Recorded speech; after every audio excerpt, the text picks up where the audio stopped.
TikTok adalah platform yang tidak pernah sepi dari kontroversi. Di satu sisi, ia menjadi tempat bagi banyak orang untuk berkarya, berbagi informasi, dan bahkan mendapatkan penghasilan. Namun di sisi lain, apa yang sebenarnya bikin TikTok terus-terusan dianggap aneh? Kenapa hal-hal absurd justru lebih cepat viral dibandingkan konten yang berkualitas? Dan seberapa besar dampaknya ke pengguna, terutama anak muda? Di video ini kita akan membahas sisi gelap TikTok yang selalu dicap aneh oleh banyak orang.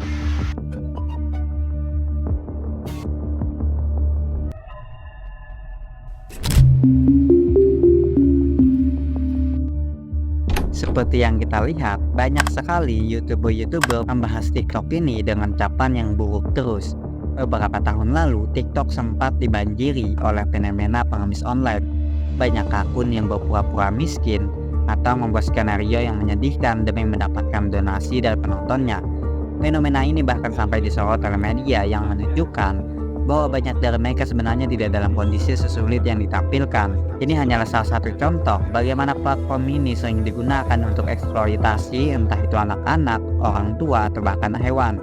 TikTok selalu punya tren-tren baru yang kadang sulit dipahami. Ada tren yang positif dan bermanfaat, tapi ada juga justru aneh atau bahkan berbahaya.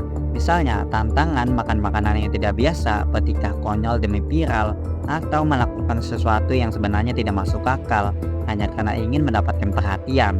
Hal ini membuat banyak orang melihat TikTok sebagai platform yang lebih sering memunculkan hal-hal aneh dibanding sesuatu yang benar-benar berguna. TikTok juga menjadi tempat bagi banyak orang untuk curhat atau berbagi pengalaman pribadi, tapi tanpa disadari, beberapa orang justru malah membagikan aib mereka sendiri ke publik. Misalnya, seseorang yang mengeluh tentang pasangannya secara detail, membicarakan konflik keluarganya, atau bahkan membongkar masalah yang seharusnya cukup diketahui oleh orang terdekatnya saja. Fenomena ini sering terjadi karena TikTok membuat orang merasa lebih nyaman berbicara, tapi lupa bahwa video yang mereka unggah bisa ditonton oleh siapa saja.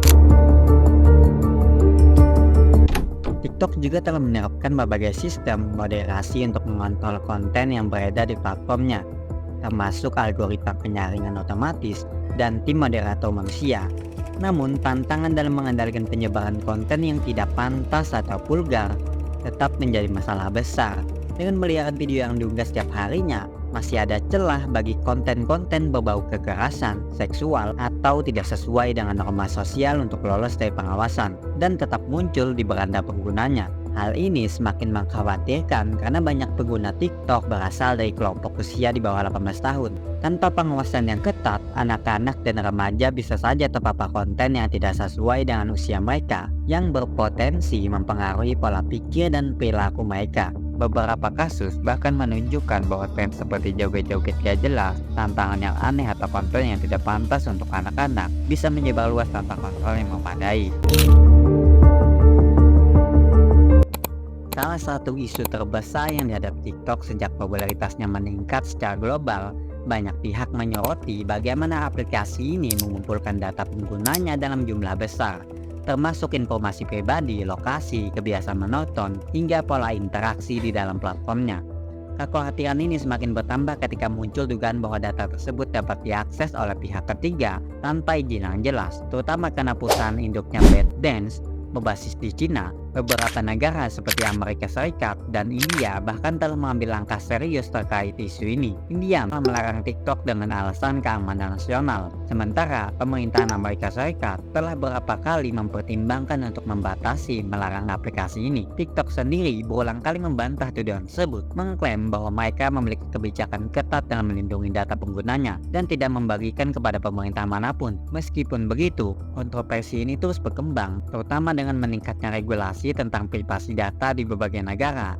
Banyak ahli keamanan menyarankan penggunanya untuk lebih berhati-hati dalam membagikan informasi pribadi di platform ini, mengingat kompleksitas sistem algoritma yang digunakan TikTok untuk mengumpulkan dan menganalisis data penggunanya. Salah satu alasan utama mengapa konten aneh terus bermunculan di TikTok adalah karena algoritma yang sangat agresif dalam mendorong tren baru. Ketika sebuah video dengan tema unik atau aneh mulai mendapatkan perhatian, algoritma TikTok akan segera menangkap pola ini dan merekomendasikannya ke lebih banyak penggunanya. Semakin banyak orang yang menonton dan berinteraksi, semakin besar kemungkinan konten serupa akan muncul di beranda pengguna lain. Akibatnya, Semakin banyak kreator yang ikut-ikutan membuat konten dengan gaya yang sama, bahkan terkadang tanpa memahami esensi atau tujuan dari tren tersebut, mereka hanya ingin mendapatkan perhatian dan engagement yang tinggi yang pada akhirnya membuat tren tersebut semakin meluas. Ini menciptakan efek bola salju di mana konten yang awalnya hanya satu atau dua video bisa berkembang menjadi ribuan dalam waktu yang singkat.